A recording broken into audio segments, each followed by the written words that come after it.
Hello everyone, my name is Zamir and I welcome you all to my new YouTube channel. I have been thinking of making a YouTube channel for some time now, but I was not able to cut down on things which I want to publish on YouTube. Finally, I decided that why not talk about everything that I love to do. So this channel is about all the things that I have explored or which I want to explore in future. Please like and subscribe if you enjoyed my video. That would be an encouragement. Let's begin. So today I'm going to talk about a book that I recently read during the lockdown, which is 1984 by George Orwell. I have been wanting to read this book for quite some time now, but somehow I was not able to read this book. And this lockdown provided just the right opportunity for all of us to pursue the hobbies that we always wanted to pursue. I would like to highlight why one should definitely develop the habit of reading a book. The main charisma of a book, which is a major difference from another art form, which is cinema, is that a book allows you to visualize your characters in the book in your own way. Whenever you read a book, you visualize your own scenes, you build your own scenes. And it also depends on the writer of the book and his ability, how beautifully he can make you imagine the right things. You build your own visuals and you imagine the characters as described by the writer. You have the freedom to give it a face, give the characters a face. Like when the story projects a hero or a villain, you have the freedom to choose which hero or which villain you want to incorporate in your visuals. You can have DiCaprio as your lead, or Al Pacino, or Tom Hanks. Similarly, you have the freedom to choose your villains, who could very well be people from your own life, like your boss whom you don't like. And slowly and steadily, as the story progresses, you start getting better visuals of the story and the characters, and you make a deep connect with them. Of course, a lot depends on how well the storyteller is describing the story, but a lot also depends on your imagination. That's why I love reading a book.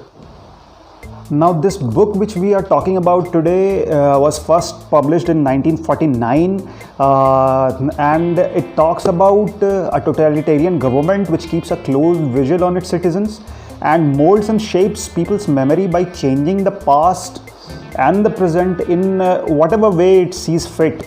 Orwell is surely a distant thinker and has imagined something which seems quite relevant even in today's world.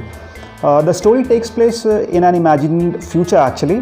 The year is 1984, which is about 35 years later when it was written, when much of the world has fallen victim to a perpetual war, where there is an omnipresent government which keeps surveillance and runs propaganda all over the country.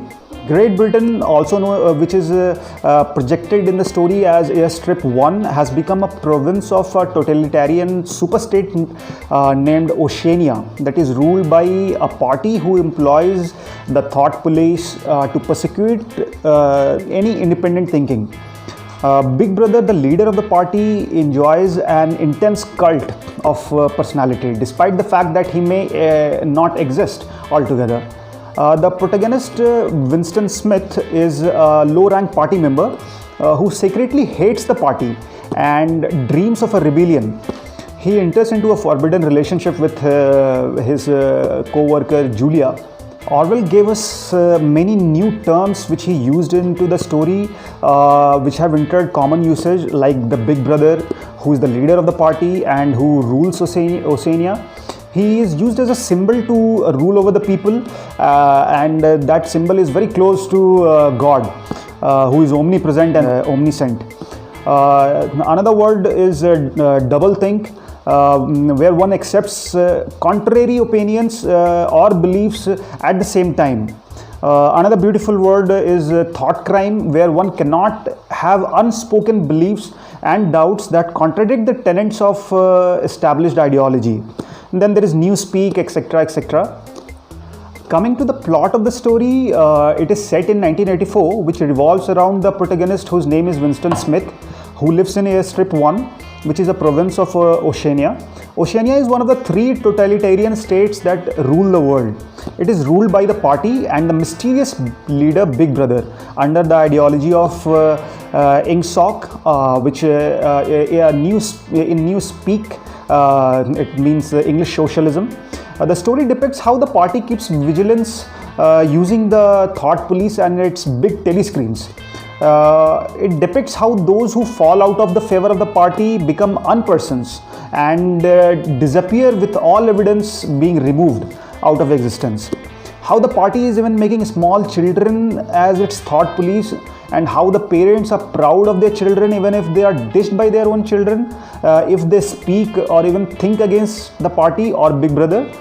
Winston, who works at the Ministry of Truth, where he rewrites historical records to conform to the state's ever-changing version of history, he secretly opposes the party's rule and dreams of rebellion, despite knowing that he is already a thought criminal and likely to be caught one day.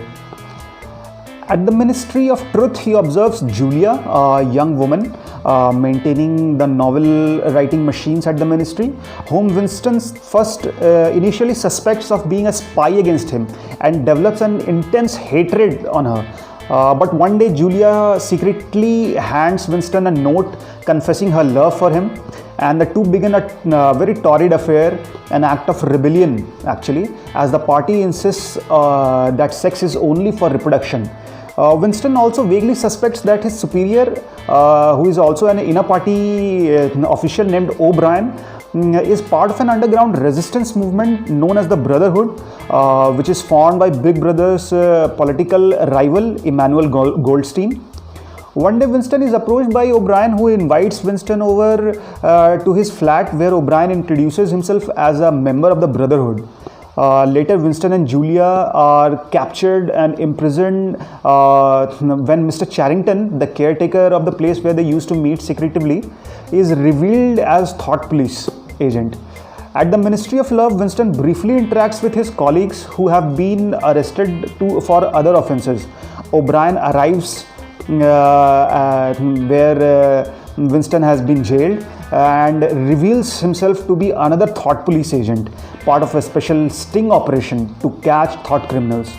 Over several months, Winston is starved and tortured and forced to cure himself of his insanity, which is not actually insanity, but the insanity is the thing where he does not like Big Brother and is thinking of a mutiny, a rebellion.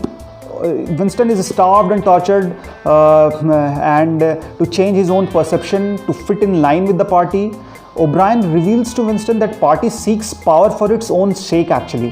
When he taunts Winston by asking him if there is any humiliation which he has not yet made to suffer, Winston points out that the party has not managed to make him betray Julia even after he accepted the party's invincibility and its principles. Winston fantasizes that moment before his execution, his heretic side will emerge, which as long as he is killed while unrepentant will be his great victory over the party. But finally O'Brien takes Winston to room 101 for the final stage of re-education, which contains each prisoner's worst fear. Confronted with his own fear, which is rats, Winston willingly betrays Julia. Later, Winston is released, and one day Winston encounters Julia, who has also been tortured, and both reveal betraying one another and having no feelings with each other. Finally, Winston looks at the portrait of Big Brother, accepting his full conversion, and reflects that he finally loves Big Brother. Perhaps the most powerful and effective and even frightening notion of 1984 is that the complete control of an entire nation under a totalitarian state is actually perfectly possible. If the world fell under the control of one or even multiple dictators, the future could easily become twisted and cruel, where every moment, every word, and every breath is scrutinized by an omnipresent and omnipotent power that no one can stop or even oppose without the fear of inviting death. Orwell's novel is a warning for the human race actually. It highlights the importance of resisting mass control and oppression.